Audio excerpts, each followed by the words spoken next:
Public के लिए ये सलाह है कि कुबर सीधा इस तरह झुक के ना बैठे, सीधा बैठे। और हमने बताया था आपको उस समय कसरत बताया था कि हर आधे घंटे पर या पौन घंटे पर खड़ा होके एक बार इससे हो गया सीधा, कमर हड्डी बिल्कुल जो हम झुके थे वो सीधा हो गया। दूसरा इधर घूम के पूरा इस प्रकार, तीसरा इधर घूम के पूरा, फिर गर्दन को भी इस तरह घुमाया, इस तरह घुमाया, ऊपर गए, नीचे कभी नहीं गए। नीचे जाने से सर्वाइकल स्पॉन्डिलोसिस होता है, उसमें आपका गर्दन दर्द करेगा और ये हाथ झनझनाएगा। नमस्कार, आप देख रहे हैं डॉक्टर साहेब, आपके साथ मैं हूं मुस्कान। दर्शकों, आज मेरे साथ मौजूद है डॉक्टर श्याम किशोर। आपको बता दें कि ये बिहार के जाने माने न्यूरोसर्जन हैं और साथ ही LNGP हॉस्पिटल में कार्यरत है। सर नमस्कार, बहुत बहुत स्वागत है आपका। नमस्कार। सर मैं आपसे जानना चाहूँगी, बहुत सी महिलाओं को या बहुत सारे लोगों को हमने देखा है कि वो झुक के चलती हैं, उनका जो कमर है वो कहीं ना कहीं टेढ़ा हो जाता है, इसे कुबड़ भी कहते हैं। और आपसे जानना चाहेंगे किन कारणों से होता है और कैसे, मतलब क्या ऐसा करे जिससे ये ना देखना पड़े लोगों को। जी जी जी, तो जो हमारा स्पाइनल कॉलम है वो लचीला है, रीढ़ की हड्डी लचीली है। वो आप उसको ऐसे करेंगे तो इस तरह झुकेंगे, आगे जाएंगे तो आगे झुक जाएंगे, अगल जाएंगे बगल जाएंगे, सब ये लचीली हड्डी है। तो आपने कहा कि कुबड़ क्यों होता है, तो कुबड़ होने के 2-3 कारण हैं। एक तो है कंजेनिटल की बच्चा पेट से आता है कुबड़ हो जाता है वो। दूसरा है कि अपने वो टेढ़ा बैठा, जैसे देखिए सीधा बैठे हुए हैं, ठीक है, वो ऐसे बैठेगा झुके से, तो कुबड़ देखिए, हमको देखिए, अभी देखिए लेटरल व्यू को, हम झुके हुए हैं, कुबड़ हम है, बैठना ऐसे है, ये सीधा होना चाहिए बिल्कुल पीठ। आप भी सीधा बैठिए, तो सीधा बैठिए तो कुबड़ नहीं होगा। और कुबड़ होने की कुछ पैथोलॉजी भी है, बीमारी भी है। जैसे मान लें किसी आदमी का हड्डी इतना कमज़ोर हो जाए कि उसके वजन को रीढ़ की हड्डी बर्दाश्त ना कर सके, तो हड्डी चपना शुरू होती है, ठीक है।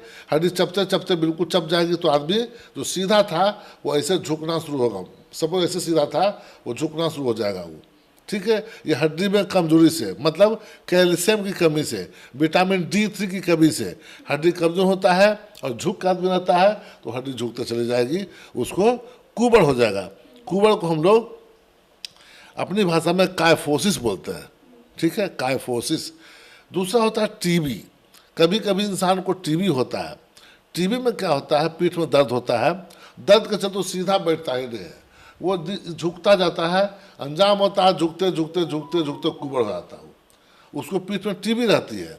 तो डॉक्टर दिखाता है, जांच हम लोग पाते हैं इसको टीबी के चलते कुबड़ है, तो वो टीबी का इलाज करते हैं, उसको बेल्ट लगा कर सीधा करते हैं।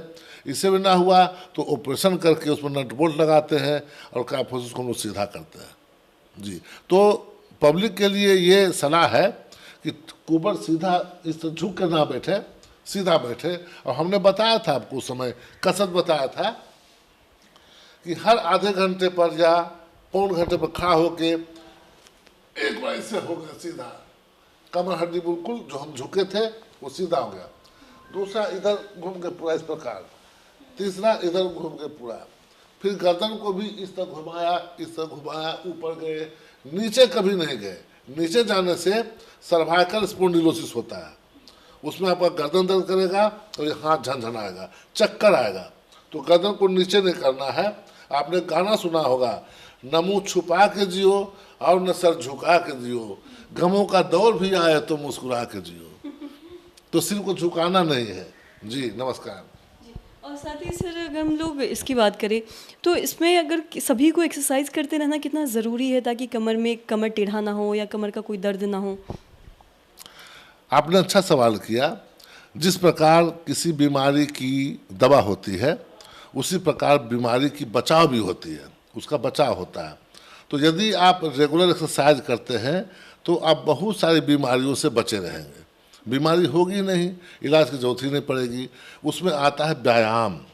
हमारे शास्त्रों में, हमारे हिंदू ग्रंथों में लिखा हुआ है व्यायाम का बहुत महत्व है। इसलिए हर इंसान को रेगुलर प्रतिदिन व्यायाम जरूर करना चाहिए, अपने शरीर का ख्याल जरूर रखना चाहिए। एक कहावत भी है, शरीर माध्यम खलु धर्म साधनम। यदि आपका शरीर है तभी कोई काम करेंगे आप, तो शरीर को बचाइए। कैसे? एक तो खान पान है, दूसरा है व्यायाम। बहुत जरूरी है व्यायाम हर इंसान के लिए। व्यायाम डेली नियत और नियति के साथ करना चाहिए। प्रतिदिन करना चाहिए। जी धन्यवाद। सर बहुत बहुत शुक्रिया तमाम जानकारी देने के लिए। तो दर्शकों, आज हमने ये जाना कि कुबड़ होने का मुख्य कारण क्या है और कैसे आप क्या कर सकते हैं जिससे आप इससे ना ग्रसित हो, इससे निजात पा सके। तो आशा करते हैं दर्शकों की जो तमाम जानकारी है आपके लिए लाभदायक रही हो। तो आज की इस वीडियो में इतना ही। अगर आपने अब तक हमारे चैनल को सब्सक्राइब नहीं किया तो तुरंत कर ले, साथ ही हमारे फेसबुक पेज को लाइक करें। वीडियो देखने के लिए आपका धन्यवाद।